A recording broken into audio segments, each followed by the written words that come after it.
Hey, Bestie, come sit down. Let's talk. You asked me the other day, why do I always feel like I'm behind in life? Why do I always feel like I am not moving forward? People are getting jobs, they're getting promotions, they're living this wonderful life, traveling, okay, moving into new places, new cars, and all of this stuff.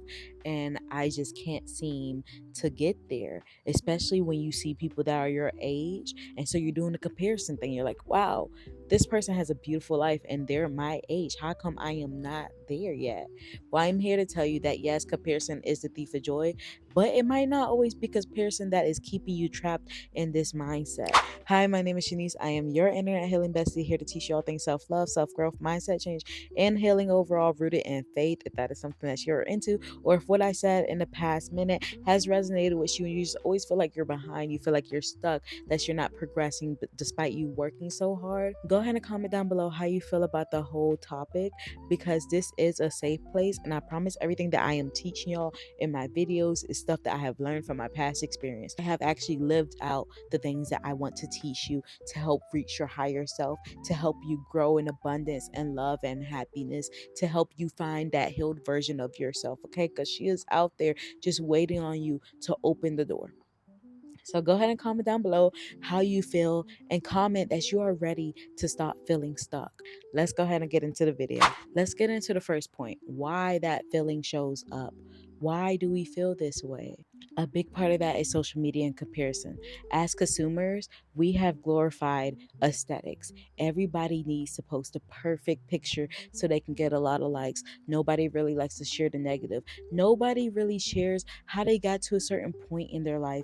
And if they have shared it, they're likely not popular or big or not seen until they have this perfect lifestyle. Because, like I said, we glorify aesthetics. The consumer market has glorified aesthetics. They want everything to look picture perfect. And so that makes us feel like when our life doesn't look picture perfect, when we are not aesthetically, dressed, or when we're not living a good life, or we're not exercising like we're supposed to, eating healthy and everything like that, or we're not making as much money as the internet says we're supposed to, we feel like we are behind. We feel like we're stuck. We feel like we're not doing enough. When truth be told, we are all on our own paths, and what we see on the internet has nothing to do with what is actually happening in those people's real lives. I remember I used to want to post the perfect angle pictures and everything. First, I deleted my Facebook and Instagram for one. This is one of the reasons I deleted my Facebook and Instagram, because when I hopped on social media, which this is probably you as well, you hop on social media and you're like, wow, these people's lives are so beautiful. I love it. I'm going to follow them. But every single time you see a post, you start comparing yourself, your life to them. You're like, oh, they just went to Greece or whatever. They're traveling, they're making all this money. Oh, they're speaking on a panel. If you want to be a motivational speaker like me, they're speaking on a panel. They are my age. Ooh, don't even get me started on when you realize that the person you are following or whatever that has this beautiful life is your age, and you start thinking to yourself, what am I doing wrong? You are going to start to become jealous. You're going to start to become envious in the worst way possible. And so a big part of us feeling like this, why this feeling shows up, is because of social media and comparison. Comparison is the thief of joy. All the cliches that people tell you are true. Believe them, okay? Comparison is the thief of joy. Another reason why we have these feelings is because expectation from family or friends, or society. Society says, oh, you should graduate by the time you're 24. You should be deep in your career by the time you're 25, looking to buy a house, have bought a house by the time you're 30, and probably even before that, had been married and then looking to start a family at a certain age. Everything in the normal life has a deadline. But like I said before, there is no real deadline to how you walk your path. But society, once again, or your family, pressure for them makes it seem like, oh, you're so behind. Oh, how come you don't have kids yet? I'm sure a lot of people have heard, oh, you're not married, you don't have kids yet. Why is that? They think that something is wrong with you, but really you're just taking your time, and that is okay. The you should narrative, you should do this, you should have done that by this age, is dead, okay? It's not something that you should let control your life. Now, number three, and a big part of my reason as to why I feel like I am stuck and I'm always behind, is because of healing delays.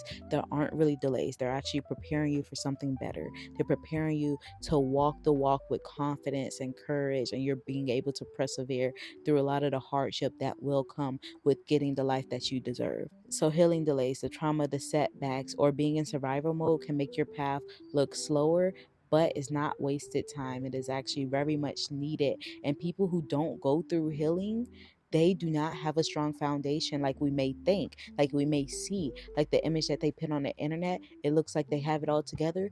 But if you're not going through healing, then your foundation is not as strong and you will fall back. It is really unfortunate that people believe in the myth of the universal timeline, because there is no right age for milestones. Everyone's path is unique. It's like a flower. Some flowers bloom in summer, some flowers bloom in spring, some flowers even bloom in late fall, and other flowers still thrive in the winter when it's snowing outside. But all of those flowers, even though they're blooming at different times, they are still all beautiful. Debatable, because some flowers are actually ugly, but that's not the point here. The point here is that they signify beauty, okay? And that beauty comes at its own timeline.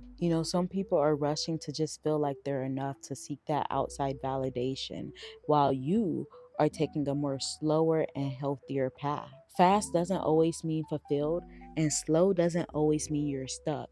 2 Corinthians 4:18 states, "So we fix our eyes not on what is seen, but on what is unseen, since what is seen is temporary, but what is unseen is eternal." This means that you cannot always trust what is seen in the present on social media and everything, because that stuff is just temporary. Now, back to the healing delays and why I said in the beginning that comparison being the thief of joy is not always the reason why you may feel stuck.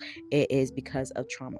Okay, and I know that word is thrown around, but I mean it. I learned recently that the reason I always feel like I am stuck, the reason I always feel like I am behind, is because of trauma, is because of the people in my life.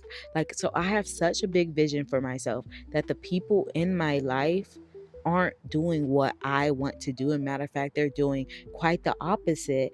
And when I see myself getting stuck in that characteristic that they have that I do not want to associate with myself with, I always feel like I am behind. I always feel like I'm stuck. I'm like, oh, my family, they say they're going to start a business. They don't start the business, or they start it and then they stop it and they don't follow through. I do not want to have that characteristic.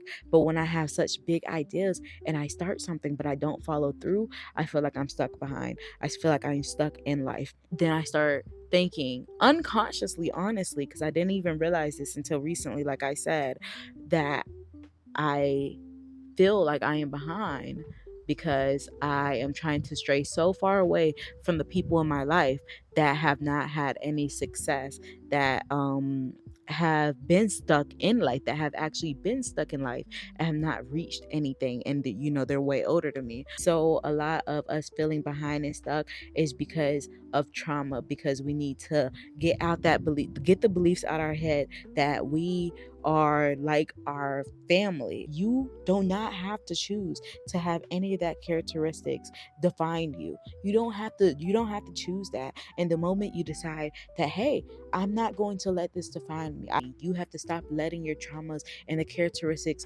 of the people who you want to stray far away from, whether it's friends, family, whatever it is.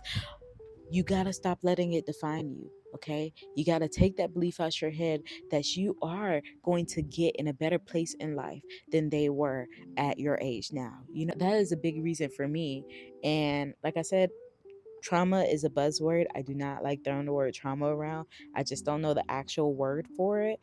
But once you change your mind, you will see that, okay, I'm not going to let this chain me down. I'm not going to let this choke me out. And I am going to be able to move on from this. You will be able to move on from that.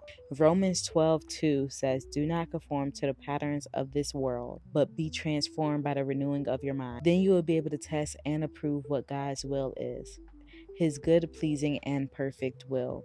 So renew your mind, change your thinking around the way you think about life. Okay, you're not behind, you are right on time, and God's timing is always perfect. He will lift you up, He will tell you when the timing is right. You will know when the timing is right. Next, reframe the question. Instead of saying, "Why am I always behind?" you can say, "What season am I in right now?" I want you to put in the comments down below, what season do you believe that you are in right now, instead of feeling like you're behind or stuck? Follow-up question: what is this season teaching me? What is this season telling you about yourself? What do you need to listen and retain about this season? And last, how can I honor where I am at instead of trying to rush past it? Because every season that God places you in, I promise it is needed. It is one that you need to either persevere through, go through, celebrate through, whatever it is. You need to sit in the season and go through it. So last but not least, Bessie, you are not late. And this is coming from somebody who literally has had in the past, had past tense, HAD, past tense, um, fell into deep depressions over feeling like I'm not doing enough, who was constantly getting burned out because I always felt like I was stuck, because I always felt like I was behind. You are not late. You are right on time. You are exactly where you need to be. Your path is unique. Your life isn't late. Your life is customized. And your pace is perfect for your story and your story alone. I want you to comment down below, "I am right on time," if you're done believing that you're behind. Okay, affirm it with me, bestie. I am right on time. I am in the season that I am meant to be in for my life. Go ahead and put it down below. I am right on time. And repeat it to yourself as much as you need to. That is all I have for you in this video, bestie. Go ahead and come back next week. Sit down with me on this porch so you can hear more about self-love, self-growth, healing, rooted in faith. Okay, we got God by our side. You have me by your side. I love you. God loves you more. And yeah, come back and sit with me next week. Much love, Shanice.